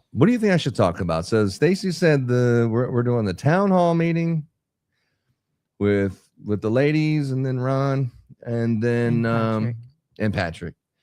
And then I'm teaching a class about the trends of the Christmas industry. And they said, who better to talk about the trends of the Christmas industry than Ron? What trends do you think that you see in the Christmas industry, Bob? Well, I mean, there's decoration trends and then there's process and system trends. I mean, AI is gigantic right now. Everyone is making their stuff with AI. Everyone's using that. And then you have decoration trends. It's the greenery around the door. It's the C7s in the trees. It's C7s in the greenery. Greenery around the door was huge. And then also other colors, accenting with different colors, and not stop with that warm white and moving on. But they are saying that's going to be more of a nostalgic this year, was what the interior design people are talking about. They're talking about more nostalgia, which means what? Multicolor, warm white, some greenery. I don't know, more old timey Christmas. So we'll see. We'll see what actually pops I off. think they call that retro Christmas. Nostalgic Christmas. I remember But Laura and I. definitely not incandescents. Okay? Laura and I were on the Family Feud. What was it, last year? Last August? Yes, it was last August. So we're on the Family Feud, and I'm telling the family, like, I'm the leader of the family, so I need to be in the when it comes down to the who makes the decision and who makes the final decision to win or lose the game. I want to be the guy that's in the hot seat, right? And so we're off on the ship in the Bahamas all day drinking and, you know, hitting my vape pen and stuff like that. So that night, like Brittany says, Dad, don't get messed up, because this is my special night, you know, even though it was my birthday or something. Or I think it was your birthday. I think it was your birthday that we did the Family Feud. Or maybe it was the day after or something. But either way, maybe the day after. Either it way, wasn't Brittany's birthday. It was no. It was just a normal August day, and so we were supposed to be on. And she's like, Dad, put that drink down. We don't need you to be drinking too much because you got the Family Feud tonight. And I'm like, I'll be all right. Just hit me with a couple of questions. I'll spit them out right now. And then when we finally stepped on the stage, I got so fucking nervous. It was like I was so nervous. I didn't even know what was doing. So they're like, okay, so name what you see when you do X, Y, and Z. So you have something in your head, and then someone says it, and you're like, whoa, I didn't have a backup plan. And then they ask you, I remember the word came up. It was like, so it was about nostalgia. And then I was very embarrassed in that moment, because I was like, what does this nostalgia mean? Remember? Yes. I was like, nostalgia. And I was like, I don't want to embarrass myself in front of this whole studio audience and this whole crowd of people that was watching the show when we were doing it. Hundreds of people in the theater. Yeah. And so I didn't even like nostalgia. What does that mean? So I was like, a book? Because, a movie. What brings you the nostalgia of Christmas or something like that? And then it was like, someone said a movie, and that was like one of the answers that was on the board at the Family Feud. And so I was like, I don't know what nostalgia means. But if a movie got it, maybe a book. So I said a book, and it was like the second X. And then so the whole family looked at me like, yeah, you're the ringer. And don't even know what the word of nostalgia means. So since then, every time I hear someone use that word from now on, now I'm like, okay, now I know what it means. And the lights in the theater were not bright enough so where you couldn't see the audience, so you could actually see the audience and you could see all their faces. It was like, yeah, it was kind of like one of those things like, what the hell? How did these people get a spot? It's ridiculous. Oh, it's because they have a big family, of course. They got beautiful daughters. Must be. It ain't because homeboy got so much knowledge, the old fogey with the Christmas hat on. It can't be that. He doesn't even know what the hell nostalgia means. Look at this redneck. No wonder we're on Carnival cruise ships. People like this guy. Yeah, so that was last year. I missed one of my questions too, so I can't hold it too much against you. But it was the fact where we did so shitty that the other team was like kicking our ass, taking our name, and the whatever you want to say, whatever you want to call the initial buzzer ones. We kept winning those, and so you're in. You have to answer all the questions right. You could pass. You could pass. We should have passed. We kept getting those buzzer questions. So needless to say, and the one that was embarrassing. The actual leader of our group, she said, do not pass no matter what. And then, when somebody didn't pass one particular question, she said, why didn't you pass? Because you said don't pass. I know. Never pass. Literally, I was sitting there when I had my face off with this chick, that was on the other family team that we didn't like that other team because we were competing and I want to win. I don't want a participation trophy. I didn't grow up like that. We drink out the water hose and stay outside until it's dark. You're not allowed to come home until the street lights come on, right? Yeah. Yeah. I forgot about the drink out the hose. You know, I'm thirsty. Shit, drink out the hose. You know what I'm saying? You coming in here for water for what? Drink out the hose, right? There's a secret to that too. You leave the water running for a little bit. Yes. Yeah. Let the little dirt out of the hose come out. Get all that germs and salmonella out. Yeah. Just let it run about 4 or 5 minutes, but don't worry, you know, because that's like penny. That's, you know, you waste some water now. That might increase the bill by $2, $3. So, you know, don't be like filling up no pools or nothing like that. Get a sip and turn it off. Right? Yeah. Disconnect the hose so we don't have to rinse the hose out, you know. Y'all don't know the struggle. Yeah. Yeah, I was thinking about that. Have you ever drove a stick shift with the wind up windows Of course. and smoking at the same time? Well, I didn't smoke back then, and neither my parents did. My parents did smoke, and we had With the windows up or windows down? Windows up in a station wagon. And so we were all the way in the back, and it's back on the station wagon. You can lift up the little hatch, and there's a little seat in the back in the station wagon. And then when my sister got big enough, then we had to share, so the seat didn't get to go up, but we did put a blanket down so we could all lay in the back of the station wagon. But yeah, they smoked with the windows up. And then the stick shift, there was no smoking at that point. But you drove a stick shift with Totally. the wind, like when you had the wind up windows. I know you kids, you've had power windows your whole life, and you just don't know no better. But like when you're driving down the road and you're like sitting here with your clutch and you're shifting gears and stuff, and you're trying to smoke, but you're putting on your makeup and you're driving with your knee and you shift in, and then you're like trying to roll the window down because you're smoking. So, but you don't want to look like some broke ass dude that can't afford power windows because they just came out. Like when I was in high school, like it was like this new feature, like they had seat belts and ABS, like this. Maybe you're not going to kill yourself kind of thing. And it was like, we don't need no fucking APS. All this seat belts. No, we don't need those in the back seat. Those are just for the front seat drivers, right? So, but anyway, you remember that?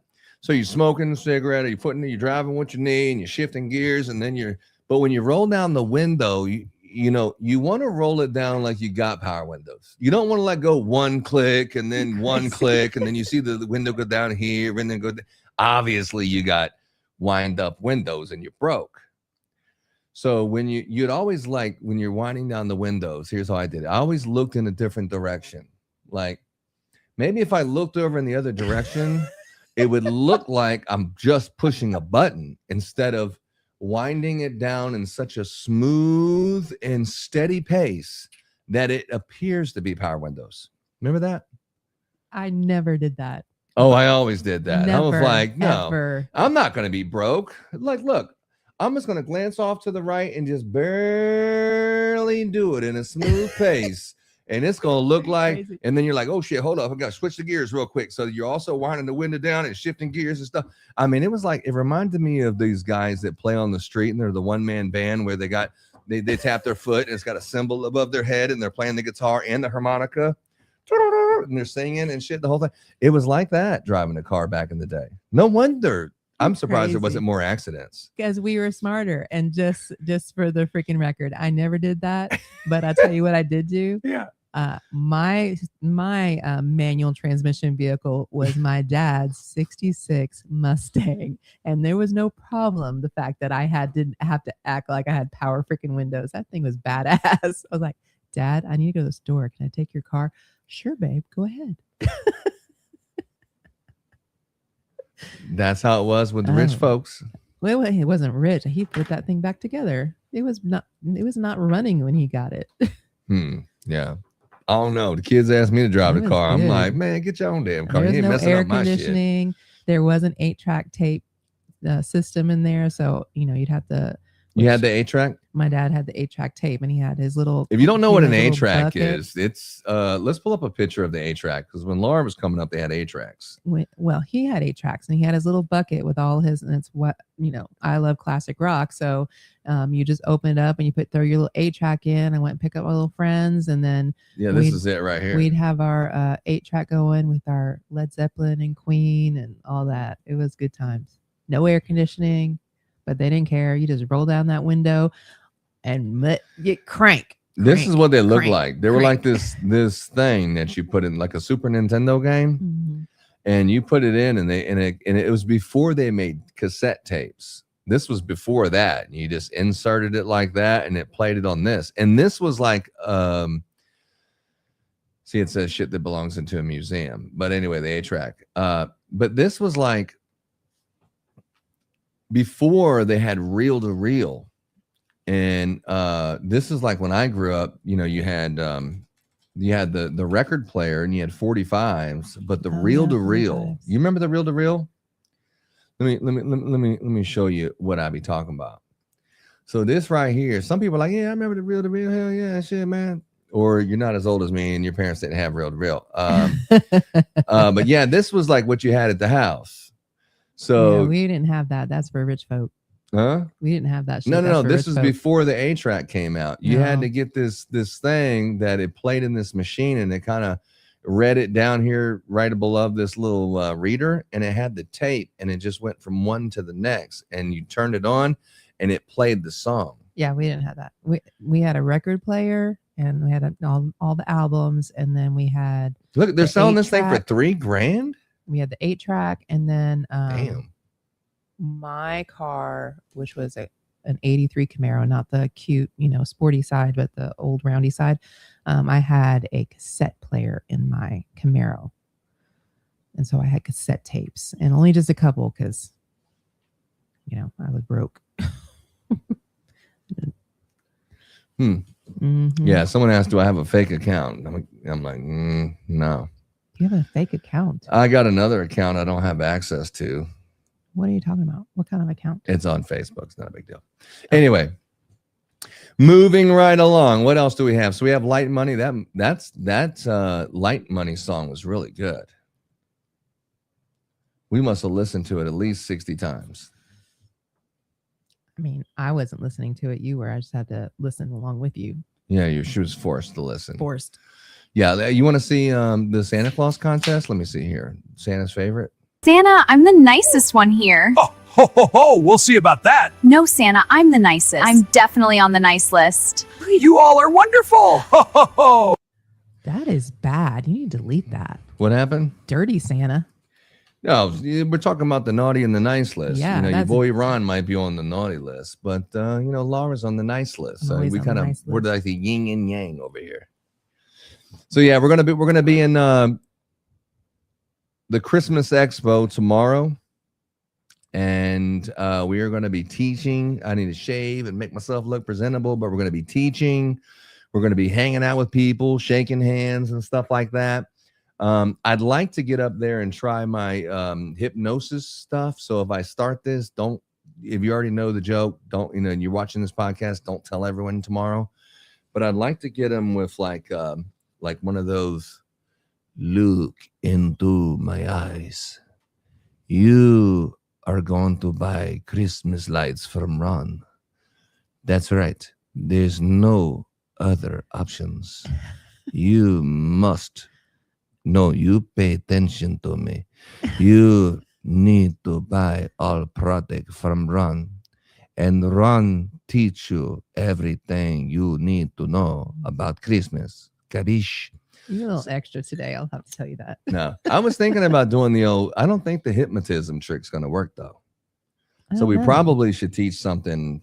We probably should teach something like relevant tomorrow. So anyway, look for me to be turned up all the way. And that stuff I was talking about, Jason and Stacy, they've been so nice after hearing that we called them out last week. They both have been so nice and looking forward to seeing our Christmas family. They're looking forward to seeing me. Forget about it. You don't think they want to see you, buddy, Ron? I'm sure they want to see you. Yeah. Walking Anyway, with duct tape. if you're in Dallas, get your broke ass to the Christmas Expo. We are going to be 100% showing up, showing out. I brought my bathing suit. So if you want to have a cannonball contest at the hotel pool, I'm down for it. Whatever we're going to do, I'm down for it. We're going to be there maybe tonight, but more than likely, we'll definitely be there tomorrow morning, God willing, if that's his will. And We'll be there tomorrow, and then we'll It also starts at 8:30 and it's $15 to get in the door. So it's totally worth it. Okay. Come see your Christmas people. Come see all the new products and all the stuff we have out there. And come say hi to us. Our class time at 4 is a free class. So you're welcome to join us. And if you want to join us after and you can't get away, give us a call. Yeah. Yeah. So if you live in the Dallas area, come holler at us. Shit, we're going to be there. And you're going to see how your buddy Ron gets treated in a crowd of people. You're going to see how your buddy Ron gets treated. Hopefully they're not throwing shit at me. Yeah. They're like throwing candy canes at me and stuff. You're like, I heard what you said about me 8 months ago and I haven't forgotten about it. Yeah. So anyway, well, we love this business. And for the people who say I do it for the money, I do it because I love it, homie. Tom Brady does not do it for the money because Tiger Woods does not golf for the money. All of these celebrities that are superstars in their industry, they don't do it for the money, because if they did it for the money, they would have quit a long time ago when they had enough money. They could never spend that amount of money while they're on this earth. Neither could their kids and their kids' kids. So obviously it's the love of the game. It has nothing to do with the money. I mean, the money is just going to come, but if you're doing it only for the money, everyone has their number. What's your number? Mine's 4 million. As soon as I have $4 million in the bank, I'm never working again another day in my life, because I have that goal and it's a financial goal. As soon as I get that amount of money, I'm done. But until then, I do it because I love it. Because believe me, I could build fences for the money. I can build roofs for the money. I can run a lot of different things but I do this one not for the money. It's because I love it, but it also really takes care of our business. And like Zig Ziglar said, if you help enough people get what they want, you'll get what you want. And that's a fact, right? Yeah. What's your favorite quote, Laura? I don't know off the top of my head. I think I've been losing it a little bit. You have been losing a little bit. I think I'm going crazy. My favorite is a Bible verse, but what is it? It is it's Isaiah, and it is I'm going to paraphrase it because he put me on the spot, but no matter which way you go, to the right or to the left, in your ear he will whisper your path. That's a good one. Mm-hmm. That's a good one. So you got to listen. What's my favorite Bible verse? Proverbs. Probably the Proverbs. 19:6. Too lazy to lift your hand to your mouth. Lazy people take food in their hand, but don't lift it to their mouth. That is so true too. I mean, you have everything you need right at your fingertips, but you're too lazy to apply it. You know what I mean? Like, or, you know, if the Bible is food, you have it in your hand, but, you know, you're too lazy to eat and lift it to your mouth, you know. But anyway, what comes out of the mouth is what you're full of. Mm-hmm. Mm-hmm. So what are you full of? That's a good question. Yeah. What are you full of? Just listen to someone talk. You can tell what they're full of. But the good thing about being full of it is you can pour it all out and fill yourself up with something different. And it's all about keeping thy cup overflowing and continuing to fill yourself up with good things to the point it has to come out of your mouth. And the things that come out of your mouth, that's what's in your heart. And for us, the only thing we talk about all year is Christmas. So we're definitely going to see at Christmas Expo. We're going to see some DIY, do-it-yourselfers. We're going to be hanging out with some homeowners and some other stuff. We're going to be all gathered around with people who have the best displays in their block and their zip codes. And we're going to have a couple contractors there. We're going to have some Christmas friends. And your buddy Ron's going to be teaching for the very first time. I'm going to be popping my cherry on that stage on the Christmas Expo 2026, baby. Dallas, Texas, starting tomorrow. Is that the opening day? Yeah, tomorrow's opening day. Starting tomorrow. I cannot believe the reel-to-reel deck is $3,000. I still can't believe that. That's crazy. Okay. Anyway, hey, we love you guys. You guys have a good one. I know I was going to talk about something. How long have we been on this podcast? 1 hour and 24 minutes. Let's go through scheduling real quick because I got these clips and I got to talk about Christmas because it is the Christmas Light Installers Mastermind podcast. So let's talk about scheduling real quick because that's what it's about. Get on it. All right. So scheduling in the Christmas light industry, if you're getting customers that are calling you, and then you might be asking these customers, you might be saying something along the lines of, when do you want to get it installed? Okay. Mhm. And then the customer tells you, yeah, Laura, I was thinking the day after Thanksgiving or somewhere around that weekend. What are you saying? I'm booked. You're booked.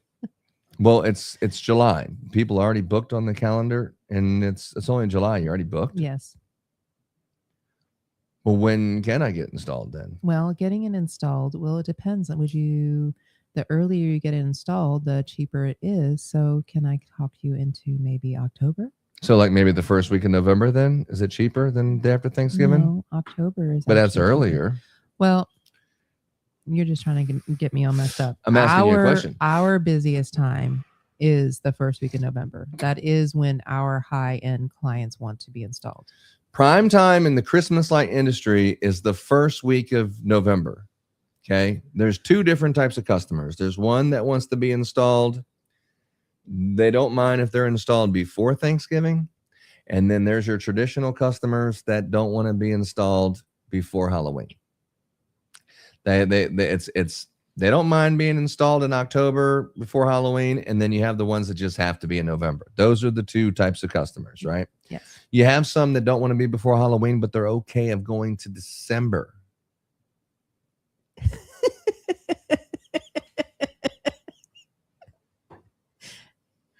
Okay. Yeah. That's awesome. I know. Yeah. It's in It this. followed your hand. Yeah. I say, like a little first of puppy. all, I'm over here. Now I'm back over here. Yeah. So when you're scheduling customers, be very conscious about your schedule. We do them in October and no earlier than the 7th. If someone says you can install it anytime you want to after the 13th, then you have they're ready to go anytime after the 13th. Am I going to do it on the 13th? Probably not. But if it makes sense, I will do it. You have to do as much as you can while you can, because there's going to be a time where you're doing all you can, but you can't do it all. And that's in November.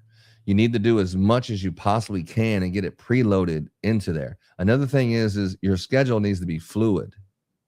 Okay. Listen to what I'm saying here. Your schedule needs to be open. Let's say it's raining. If it's calling for rain in Houston, Texas, for example, if it's calling for rain, question number one, is it raining everywhere? Is it raining on the north side of Houston, but not on the south side? Is it raining in Richmond, but it's okay up in Magnolia? Or is it vice versa? What is it like in Pearland? Like, what's the weather today? It's not raining everywhere, and it's not a 70% chance of rain today. When is it going to rain? AccuWeather, go to the hourly one. It'll tell you it's probably going to rain at 2:00. Then say, how about Richmond? Okay, but there it's not going to rain at 2:00. Okay, guys, what we're going to do is we're going to be there in the morning. It's probably going to be raining, and then we're going to come up north. You go around the rain. Another thing that you do is when you're getting your jobs on the board or on the schedule, you need to learn your EAF houses. So your really, really, really easy properties that you have, that's no hot glue. It's just a roof line and maybe something easy like a 1-story. You want to save those for rain days. So if it's raining today, that's something that any installer could do if they want to work in the rain. But working in the rain could lead to people calling in sick the next day because they were out working in the rain. So you have to be conscious of all this kind of stuff and which one of your workers are, working, and is it worth that? But if you're making $20,000 a day installing, how many days you want to take off? What do you want to do instead of doing that? Do you have enough money? Or it's not about the money. You just put lights on as many houses as you can, and then you just figure out the money part later. You stay with your process. It's not goals of I want to make 20,000, because what happens when you make 20,000? You're going to quit, spend time with your family? No, you're going to make as much money as you can so you can spend time with your family January and February and March and April. They're like saying maybe they might have next Friday off, or they might have maybe the weekend off or something. You could spend the whole month with them because you took your business seriously for 3 months. And like I said on that one podcast, the thing I love about this industry is if you take it seriously, like if you take your life seriously for 3 months, just 3 months, then you literally can change your life. And that's the kind of impact you can have if you take it seriously, right? That's true. And that's my favorite part about it, about the industry. And a lot of people that work for us, that's exactly what they think. They've been out trying to do whatever they got to do. And then come Christmas time, they're like, shit, man, this shit ain't working out. It's slowing down. They like working with us. They make good money. And then after the season, they can last about a month without getting paid or so. And then they're back out doing something else. But Christmas time is the best time, baby. But anyway, on your schedule, we schedule customers by the week. So maybe you might be in the first week of November, or maybe you might be in the second week of November. And there's some people that don't want it till the third week, but we never, ever, ever, ever schedule people the week before or the 4 days preceding Thanksgiving. Never. It's always an open schedule. That way, if we fall behind for some reason, we have some makeup to get up there. We might have some December 2nd, 3rd, 4th installs for some customers that didn't fit into the November business model. But, most of the time you have an open schedule. Someone calls up, they didn't call 10 people, everybody's busy. I can take as many customers as we can. And that's where you make the most money, is around new customers calling you for the first time around Thanksgiving. Mm-hmm. The couple days before, and you're doing these $6,000, $7,000 jobs all day, and you can actually do it tomorrow. Kind of thing. That's the sweet spot. And then they kind of run out about this 3rd or 4th. You start hearing people say, I don't know, I got 2 more, and then that's all I got for the season. Like, no one else is going to call me, and nothing else is going to happen because you're burning through the houses. You're not trying to get more people. They have to literally come chase your ass down. You ain't chasing them down because you're just trying to get to the next one because you have so many houses you feel like you can't get them done. You don't even want to get any more customers because you're not sure you can get those customers done. And then you get to the end and then it stops and you're like, shit, I should have took those customers and scheduled them for, just told them a story that I'm about a week and a half out, and they might have said yes. And then I could have still been doing those. But instead, you got scared. And then when your schedule cleared up, it was over. So scheduling is probably one of the most important things you can do. Schedule them by the week. That way you can put all of them in this area, how they make sense. The way that we start our schedule them by the week. We let them all know on Sunday. And then we figure out what we have, and we schedule everything by our big commercial installs. So whatever our commercial installs are for that week and that schedule, we put our residential schedule with all of our crews are in that area. So if we're in Sugar Land at some big project, I want all my crews in Sugar Land. So they need to get a wreath or get something. I got the trailer out there with all the materials. It's like a mobile warehouse. Or maybe I'm not there, but that's how you do it. Mm-hmm. Have all your people in that area. Or, hey, this person was supposed to go to Miss Jane's house and then go over here, but something happened or whatever. So I can resupply the guys. We can make adjustments because we are literally taking over that area that day. And then the next day you're playing mop up, and then finish up this 1 or 2 houses that we forgot, and then go over here. And then we're going to do about 20, 30 houses tomorrow, in this other area. And we also have the lift out here and this big commercial thing. So one manager can kind of pop through these little, ones in the local area. But that's what happens when you have about 500, 600 properties on the schedule. That's how you do them and get them done efficiently. It's not like, no, they're on the schedule for Thursday, and then today's Wednesday, so I can't. No. You do as much as you can when you can. Another thing you want to ask the customer besides, how early is too early? That's question 1. How, you can install them anytime. Okay, so October 1st? Well, I wasn't talking about October 1st. How early is too early? Okay, that's the first question. What's the second one? How late is too late? How late is too late? How early is too early? Okay, October 1st? Yeah, whenever you want. Okay, perfect. Shit, that's what you want to. And then the second question is, how late is too late? Oh, anytime. Okay, so if I showed up at your house at 10 o'clock at night, you would say, come on and get a job done? Well, no, I don't want no one on the roof at 10 o'clock at night. Okay, when your guys and it's 7 o'clock and they just got done for the job, it is dark. I don't know what this daylight savings thing, I imagine they'll still be dark. But when your guys are done and it's 6 or 7 o'clock at night and the conversation sounds like, hey, boss, So we just got finished with the job. You got the next job, my friend. You got the over here, my friend. No, my name is Ron. Over here, my friend. Down here, down here. I moved for you. No, right here. See, needs me right here. Okay, my friend. Do you have another job? I want one more job. One more job. What do you got? Another job. And you're like, another job? Shit. Who would be willing for me to send him over there at 7 o'clock in October? November, maybe people might be like, well, just bring them on. What time are they going to get finished? I don't know. You'll get started and we'll just talk you into 2 a.m. later. All right, get the roof part done so you're not up there in the windows where the kids are going bed and shit, and you're over there looking through the windows. Get that part done first. Then do the stuff out in the ground next so you can be out there a little later. Am I right? Yeah, unfortunately. Dude, if you don't do that, then we got to come back tomorrow because the kids are sleeping. You're up there next to their windows. Be smarter than that. Be smarter than that. Another one is, hey, it's about to rain. It's about to rain, I think today, maybe about 4 o'clock. So when you get there, get all the hot glue part done first. So if it starts raining, then it's not going to be like, well, we have to come back and hot glue because it's already raining. We can't get hot glue up now. Get all the hot glue done first. Then if it starts raining, then you can go ahead and put the lights on the top, right? Mm-hmm. This is the stuff that you have to do because if you have to go back there, it could cost you another $400. And it's 15 decisions like that every single day. Remember, your job is to get the installer to do more than they would do if you wasn't there. If they're just like, all right, I'm done for the day. And you're like, all right, sounds good, man. Have a great day.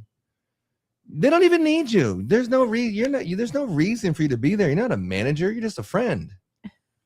You're not a manager. Your job is to say, come on, man. Come on, man. Do one more. I know. Yeah, your wife ain't seen you in a week. I get it. Me either. But just do one more job. Just a small one. It's an easy one, dude. It's an easy one on the way home. That's a gravy. I've been saving it for the, someone special. Man, this is you. Man, just do this easy one on the way. It's right. It's on the way home. It's easy. 125 feet. And they do it. And then every day you have them to do that. That's 5 jobs a week.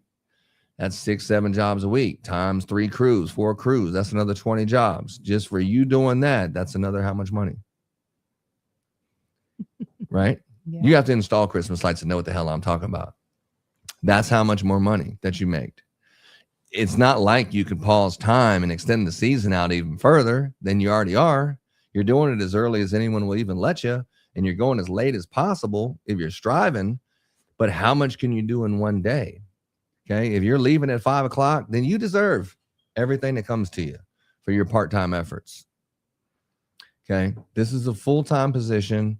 This is make as much money as you possibly can and as quick as you can and have as much fun as you can without going insane. Get your dominoes set up there. Figure out what you're going to do. Have a flexible schedule. Don't tie yourself down except for, hey, I have a crew available. I think you're going to be the second job of the day tomorrow. What time are you going to be there? What time are they going to get done with the first job? You say, well, I don't know. I mean, it's a job that they have in Richmond. You're in Sugar Land down the street. I got multiple crews out there, but all I know is as soon as he's done, I'm not going to race him and tell him to be unsafe, or I'm not going to tell him, hey, man, just, you got to be at that customer's house at 10 o'clock. I don't care if you fall off the ladder. You can't be like that. It takes as long as it takes. And if the customer comes out there and they start adding some stuff, then that has to be considered. You're not done until you're done. And we're not going to race to the second job, but I'm telling you that you're going to be the second job of the day, and I'll let you know when that gets closer to give you a better idea. Because right now, if you told them something, you'd have to call them back again. You have to touch the customer again anyway. Right? Yep. Yeah. And you never tell a customer that you're going to be there in between 8 and 10. All you're doing is just having to contact them again and say, I'm sorry, I told you one thing. Now I got to tell you another thing that we're running late. Like, why'd you even tell them something that makes you have to tell them something again? Right? What time are you going to get there? I don't know. The first job of the day. If I'm assigning it to someone like Wilmer or something, these guys are roofers. They'd be out there at 5 a.m. if they could. You're like, nah, dog, dude. 7:30 maybe. You have to force them to 7:30. 8 o'clock, bro. People don't want you out. Maybe 7:30, man. Put you on day. some, but the people don't want you out there at 6 a.m. up on the roof, and they're just getting ready for work, getting ready for school. No. just no. just not a good look. I mean, just some people don't mind, but most people don't, you know. And if you tell someone something, how about probably before lunch or after lunch, because lunch could mean anything. So if I'm gonna be out there before lunch, if you show up at 11 o'clock, that's before lunch. If you show up there at 7 o'clock, that's before lunch. You know, that's a better thing to say, that you don't have to call back and say, oh, I'm sorry, I told you before lunch, but it's actually going to be 10:30. You're like, well, that's before lunch. Okay, so that right there, just saying that is a difference of like thousands of dollars, because you're, instead of talking to another customer and acquiring another customer, you're calling back the same customer for the 4th time because you're re-explaining some shit you didn't explain right the first time. Or, hey, I'm on the way. Well, I'll be there in about 30 minutes. And then the guys stop off at get something to eat, or the gas station, or just normal shit. But you're the one that told that customer he's on the way and should be there about in 35 minutes. And then an hour later, they show up. You know what's wrong? It's you. You're not talking. You're trying to narrow yourself down when you don't have to. You're just putting yourself into a box just to be a liar. And just to start off on the wrong foot, because you have to feel like you have to tell them the exact time, and you're not the person in the truck. You're not the person who's finishing up that job and still cleaning up and walking around the property to make sure it's cleaned up. Or you were just saying, hey, I want another job, but you still had another 10, 15 minutes to go before you finished and double checked. And, oh, I just noticed something. You never say that kind of stuff. And I never assign the jobs to the customer until they're actually done, so I can verify through pictures that they're done and everything is the whatever we agreed that was going to be installed, that I have pictures and evidence of everything. Then and only then do I assign them the next job. Because what if there's a trouble call? What if there's a neighbor that the next door neighbor wants lights? Why would you send this guy all the way across town when he's already there? Put him on the neighbor, put the next guy who calls you somewhere else. So the schedule's constantly changing. The schedule's constantly fluid. If you're not in the office, you have no idea what the schedule is, because every 5 minutes is changing based on, hey, I got a light out. Okay. Well, if you give the guys hey, look, at the end of the day, when you're done for the day, I want you to stop by Miss Jones' house and fix that one light bulb. Are they going to do it? Probably not. Because it was already 9:30 and they got kicked off to one house for being late, allegedly. And they're going to head home. Well, what about Miss? Oh, I'll do that tomorrow. You're like, no, I told them people today. That shit's super serious. So when you do them one at a time, like we do it, you'll say, all right, I'll tell you what, stop by Miss Jones' house real quick, go fix that one bulb, and then you're going to this big job to such and such or whatever, okay? You never do the trouble calls at the end of the day. They never get done because no one cares about that. So when you schedule, that's how you schedule, okay? And if you don't schedule like that, you're learning. You're learning. Or you have a company that works all year round and you don't really need the money like that.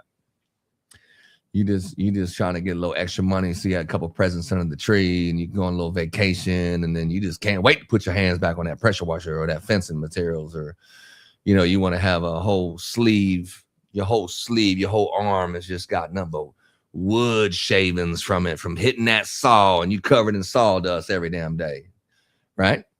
And you got these little black stains around your shirt from wiping the sweat out your eyes so many damn times all day. That if you want to live that life, then go ahead and half-ass go through it, and just go ahead and tell someone you'll be there and waste all your time and take the weekends off. Matter of fact, and shit, when it gets dark, we don't work after dark. Go ahead and do that.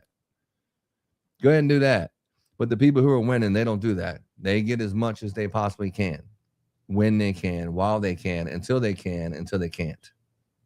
Right? So that's what's up with that. All right, give me some parting words there, Laura. That's scheduling. I went through scheduling like I said I would.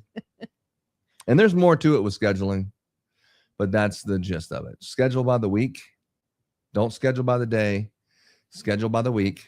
First week, second week, and let them know how it fits in your schedule. If you want to know what it's like a day in my life, the first week of November, we'll have 140 clients on the schedule for the first week of November. Huge clients. And we do it, right? Yep, we do. But you can't say, oh, I'm going to do these 35 on two. It's just impossible. There's just no way to scale like that. There's no way to stay on that schedule. There's so many different things that could possibly happen with that many moving parts. It's impossible. You just do as much as you can every single second of every single day. And anytime someone's getting burned out, or they want to go home, or they want to do something, you remind them of the day that you met. And you said, what? Do you understand that we're going to be working from 8 o'clock in the morning until 7 o'clock in the morning until 10 o'clock at night, 7 days a week? And I might ask you to work more than that.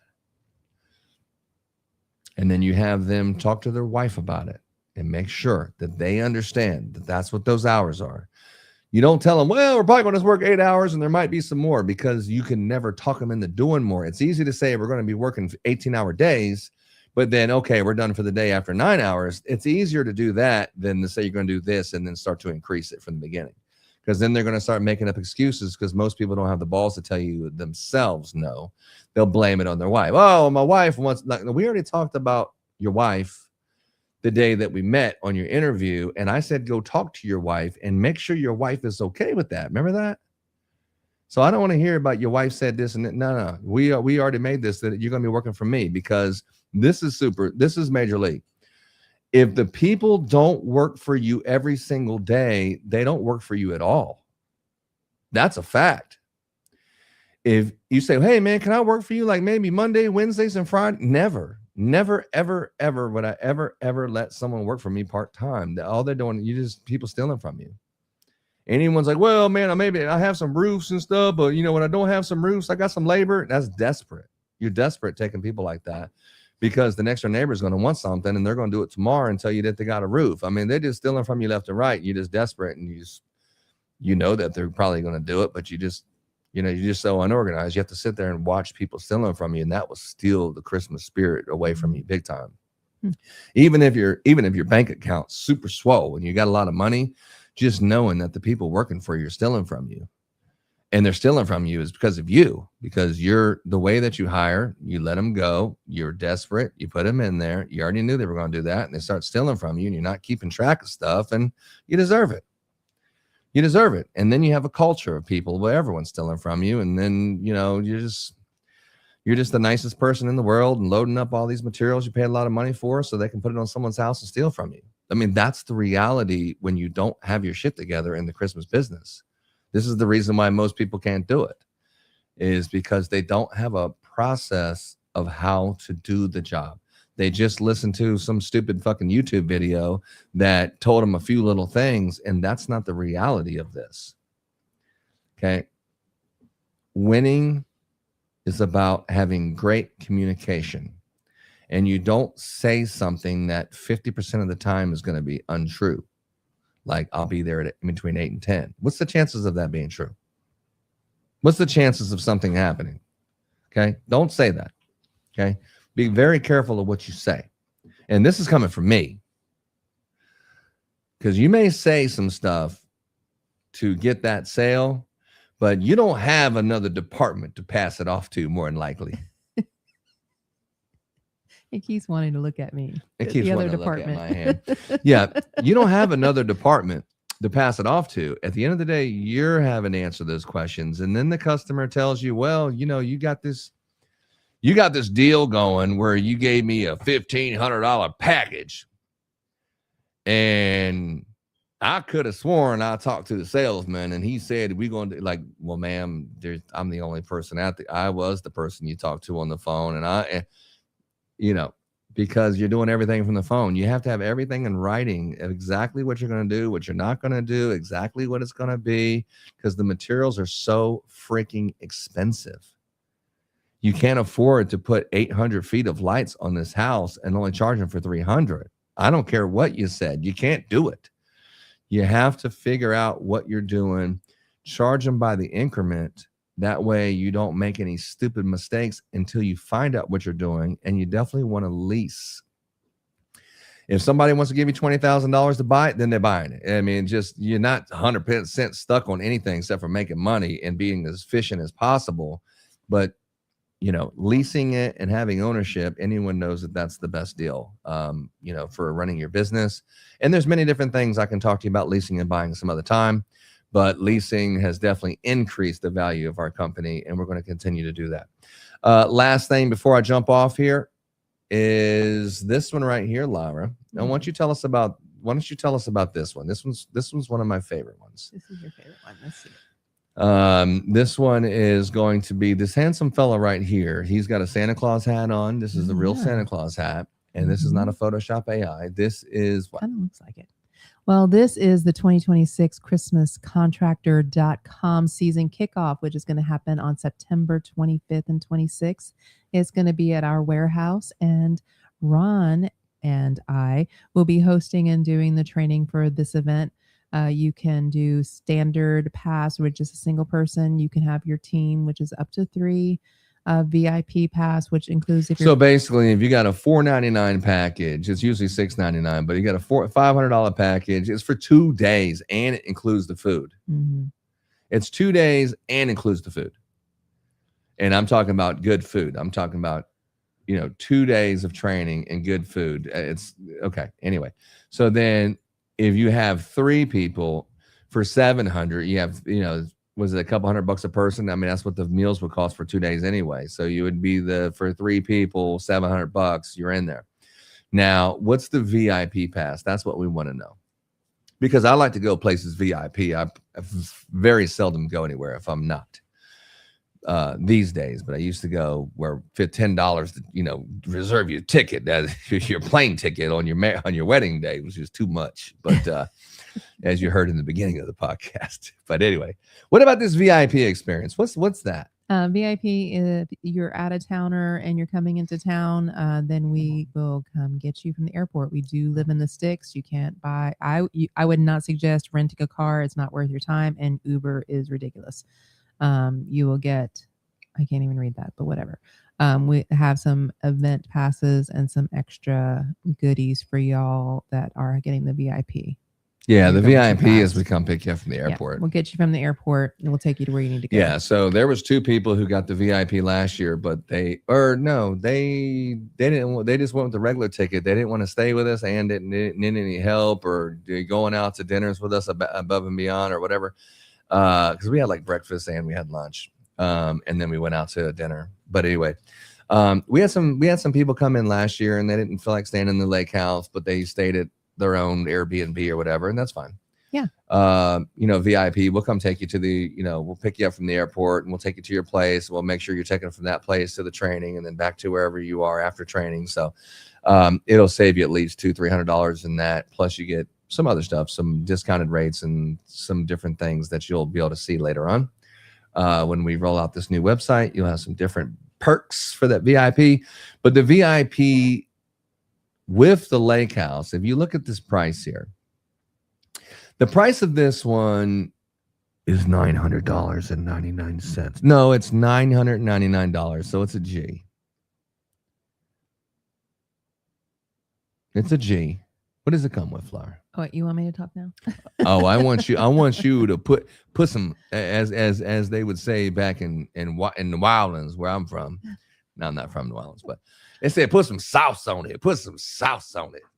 Come on, baby, put some sauce on it. It's the 2 days of training. We come pick you up and you can stay at the lake house, the Lake Conroe, which is about 20 minutes from our office. We got a house over there that we put everybody up in, and 3 nights. A lot of fun. It's a lot of fun because you get around a bunch of other Christmas light people with like minds, and it's a great time to sit and chat and talk about the business. And when you're, gives you some good encouragement. I really enjoyed it. Just getting to go over there. We didn't stay there. But we went over and got to have some really great conversations and get to know each other and give, advice, listen to advice. And it was really fun. I'm talking about personally picking everyone up from the airport, taking them to the lake house, having the lake house fully stocked with sodas and snacks and everything that you can be comfortable. You ain't got to get anything. You come in there. So basically you just need the plane ticket, but we pick you up, take you to the lake house, take you there, go out to dinners. It's the full VIP access. That would be most of any of the friends that come in. It's for 3 nights at a big lake house Airbnb. Give me a damn break. This is like giving it away for free. Pretty much.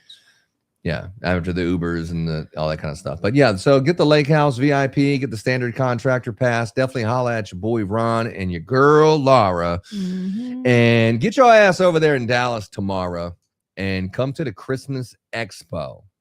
Come to the Christmas Expo, and that's where we're gonna be doing our damn thing. And for the final words of the show, this is something that's it's really been coveted, like the very ending of Get Busy. I've had Joey Murphy do it and Chelsea did it one time and everything, but I really think it's a great opportunity to give that. You remember Jerry Springer? Yeah. You know what I'm talking about? Like Jerry Springer, like he would say, "Oh yeah, you thought your sister, well now you know your brother's sleeping with your mom, you know, whatever," and then they'd start what bitch and start fighting each other. And then at the end of the Jerry Springer show, he would have like some really insightful things to say. Like there was a circus that just happened, but then he would really come out with some knowledge and really break it down like he was a medical professional, Right? you know. And it was like, dang, it kind of ended like that, right? And I'd like to end our circus like that too. So let's hear it, babe. Let's hear that motivational ending. Oh, That Jerry Springer ending. I'm not Jerry Springer. Okay, so what is it? It's 40 days until September. And at this point, you should have your shirts ready to go. You should have your yard signs ready to go. Oh, by the way, I want to cut you off real quick. Of course you do. Christmas Light Installers Mastermind. I do want to say this, that I'm noticing that there's about 5 different shirt vendors that are in the mastermind. And, you know, T-Soul, we got Tank, we got someone else, we got someone trying to sell this and someone trying. I'm totally down with that. But I want to do a contest because I really would like to have one exclusive T-shirt vendor. Like if you want T-shirts in the mastermind, we only promote one person. I don't know who that person is going to be. I don't know if we should do a contest. I'm not sure how we're going to do it, but I think I'm going to limit that to one person that's recommended, and everyone else is not allowed to post in the mastermind for T-shirts. I think we're going to break it down to one. So I got to reach out. If you sell T-shirts, you make T-shirts, and you want to be exclusive in the mastermind this season for this Christmas season, holla at me because we're definitely going to be doing something there and going to have some kind of a T-shirt contest and pick one, you know, and I can financially be motivated. But anyway, we'll figure out that. Anyway, back to what you're saying. Anyway, so you're preparing your ark. You're preparing for the flood that's about to come in the next 40 days, right?